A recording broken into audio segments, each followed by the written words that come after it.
Yo, what's up, guys? Another video, and today, man, we're talking about the Miami Heat and why they may or may not be a title contending team. But other than that, let's get straight into the video, okay? All right, so to no surprise, my Miami Heat have been the best defense ranked in the NBA, okay? We have guys like Kyle Lowry, Jimmy Butler, Bam Adebayo, PJ Tucker. We just have some really just amazing defenders, okay? And off the bench, you could say we have a lot of holes, okay? But our bench has actually been playing good this year. The only part of our bench that I just wouldn't really be set on right now is Gabe Vincent. And the thing is, once Victor Oladipo comes back, we will either be starting him at backup point guard or backup shooting guard, because I do like both him and Hero's playmaking, okay? Hero so far has been a really good playmaker, and he's also been a really good scorer, obviously averaging around like 24 points per game in like 6 games for us, okay? Hero's been on a tear. He's just been shutting all his haters and doubters up, and he's been having a tremendous 6-game stretch from my Miami Heat, which we just absolutely love to see, okay? And then obviously we're led offensively by Jimmy Butler, who can be extremely inconsistent at times, but when he isn't scoring, he's playmaking. He's being an elite level defender, one of the league leader in steals, and then in the payback of Bam Adebayo, another amazing talented all-star player, very good defender, has improved this mid-range game a decent amount. I wish he was a little bit more consistent from the mid-range shot, but he is at least shooting them a lot more than he was last season, and he's making them a lot more than he was in years past, okay? Who would have thought? Just me as a young kid just watching him play behind Hassan Whiteside, to see him now turn into a all-star player, a guy who's on a max contract, and the second star of my Miami Heat, man. Who would have thought? The guy that was literally playing beside Hassan Whiteside is now what we all know him to be, which is just an amazing player, an amazing two-way player, and one of the stars on my team, man. And then how could we forget our quarterback, Kyle Lowry, the guy that people have been saying was so far one of the worst acquisitions of the offseason, okay? Now, for those people, all I just know is that you just do not watch Miami Heat basketball, okay? Kyle Lowry is our quarterback. He on the fast break, he just knows what to do with the basketball. He's an amazing passer. Like I said, he is our quarterback. He gets our fast breaks going. He just makes the offense look so much better than when he's not playing, okay? The one game we lost, as we're now 5-1, the one game we lost was against the Pacers. You want to know what happened in that game? Kyle Lowry was out, and Jimmy Butler went, what, 6 for 18, okay? I don't know what it is about Jimmy Butler, but when Kyle Lowry's not on the court or is not even playing, he just looks out of it, okay? I know they have a special bond and all that, but Jimmy Butler and Kyle Lowry are an amazing duo. And when you add a guy like Bam Adebayo to that, it just makes it that much better. And Bam this year has been so much more aggressive than years past, okay? When he sees a matchup that he can just dominate, he's now just dunking on people. Obviously, he's still a good playmaker. Who knows what a 6'9" power forward / center running up the ball, going coast to coast with a light layup. Like, this team is just so fun to watch, bro. If y'all don't watch the Heat, bro, I advise you, please watch some Miami Heat basketball. And I'm not saying this just because I'm a fan of the team. We're just a fun team to watch, bro. Kyle Lowry, Bam Adebayo, Jimmy Butler, our 6th Man of the Year candidate, Tyler Hero off the bench, is playing the best basketball to start off his career. He's just been having an absurd, just amazing start to the season, and we are all here for this. Is what we expected last season. We expected a bigger leap than we saw last year, but this year he looked like he's taking an even bigger leap and just carrying the bench, carrying guys like Max Strus, who I did see just got injured against the Grizzlies. Hope he's good.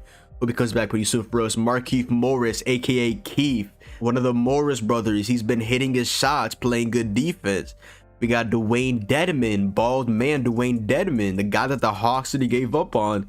He's now on the season 2 for 2 and 3s. He's just rebounding. He stepped in for the injured Bam Adebayo against the Grizzlies. He won the game by like 20+ points against a very good Grizzlies team with Ja Morant right now, who is in the MVP conversation. The game prior to that, we locked down LaMelo Ball, one of the league's top 10 point guards. Like, this defense, I'm telling you, is legit, and we don't even have Victor Oladipo back. And when that happens, it's gonna be scary, because not only are we gonna have him on the bench, we're also gonna have Tyler Hero on the bench, so he doesn't have to carry the load as much, and we have a proven scorer and a proven elite defender in Oladipo. who I hope comes back soon probably around January, honestly, from his quad injury, if I'm not mistaken. And yeah, and the one thing right now is Duncan Robinson right now, who we just paid, I think, what, 5 years, 90 million, has been struggling. One of our best literally players on our team, Duncan Robinson, has been struggling, and we're still 5-1. Like, he's going through a rough patch, okay? He did have a couple threes against the Grizzlies, but it wasn't even that good of a game for him, okay? And on defense, as we all know, he's by far our worst defender. I mean, obviously, when you have a team of what? Kyle Lowry, Duncan Robinson, Jimmy Butler, PJ Tucker, Bam Adebayo, obviously you're going to be the worst defender, and he's not a good defender at all. He's like a moderate defender, but he can get exposed very, very badly. But at least you have a guy to switch on to other offensive plays for the opposing team that can make up for Duncan Robinson. But when he's not even hitting his threes and he's getting cooked on defense, that is when sometimes we have to sub in Tyler Hero, and we need to just give Duncan Robinson a rest. But yeah, now when we see VO come back, I don't know what the lineup will be, okay? I wouldn't be shocked if we do bench Duncan Robinson, or we start either Oladipo or Tyler Hero. Like, I wouldn't be shocked at all. But the thing with that is, if we start Tyler Hero, then our bench would literally have to be dependent on Gabe Vincent at point guard, okay?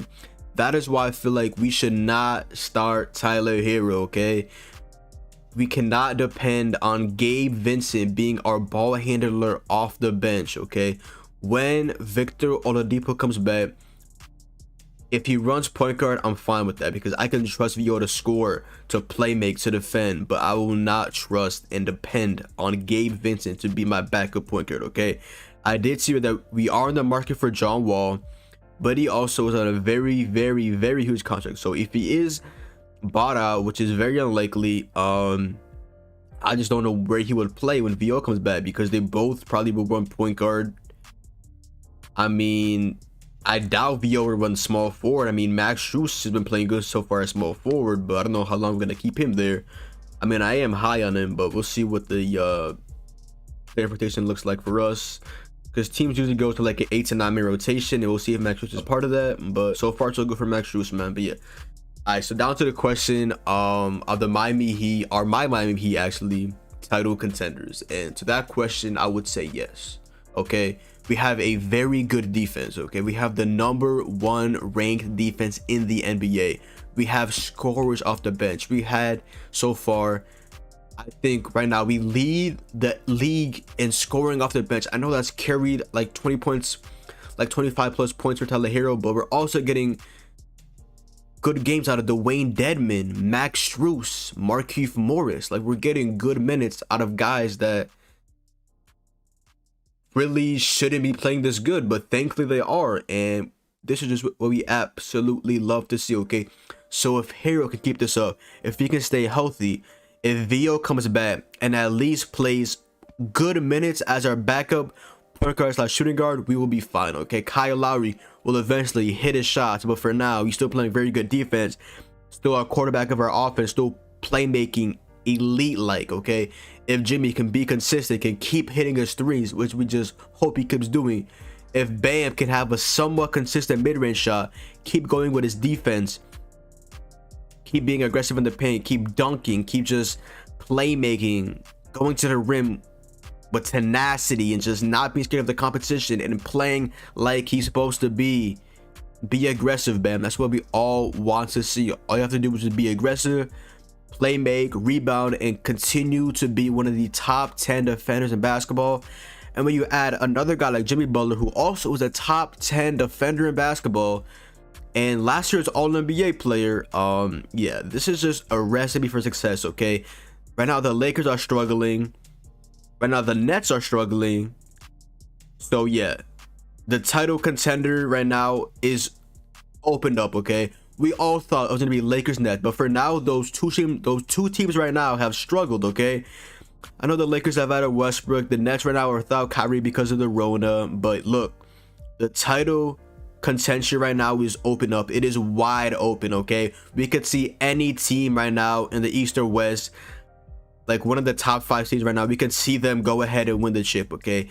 This is what I love about this year. It's not just gonna be hopefully not It's not just gonna be like the Lakers or Nets just steamrolling past the competition. Hopefully it's actually a really good and entertaining playoff series for both conferences, and it ends off with the better team winning, which I hope is the Miami Heat, but we will definitely see about all of that. So like I said, the Miami Heat are without a doubt title contenders because our defense right now is ranked #1, and we actually are right now, unironically, ranked the #1 team in basketball right now in the power rankings over the Utah Jazz, who also are a really good team as well, might I add. Okay, so yes, the Miami Heat are title contending teams because of our elite defense, and so far scoring off the bench has been amazing. And if Tyler Hero can keep this up and keep scoring, if Jimmy, Bam, Lowry can just continue to play in sync and just play great basketball, if old man PJ Tucker can just sit in the corner,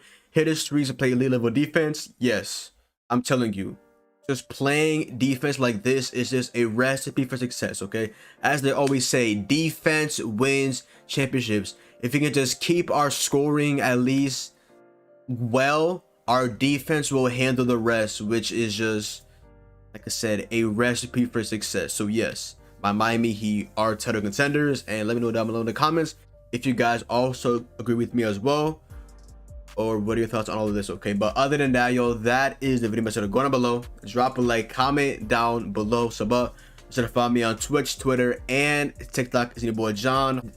Hopefully you guys did enjoy the video, and I'm out, man. Peace.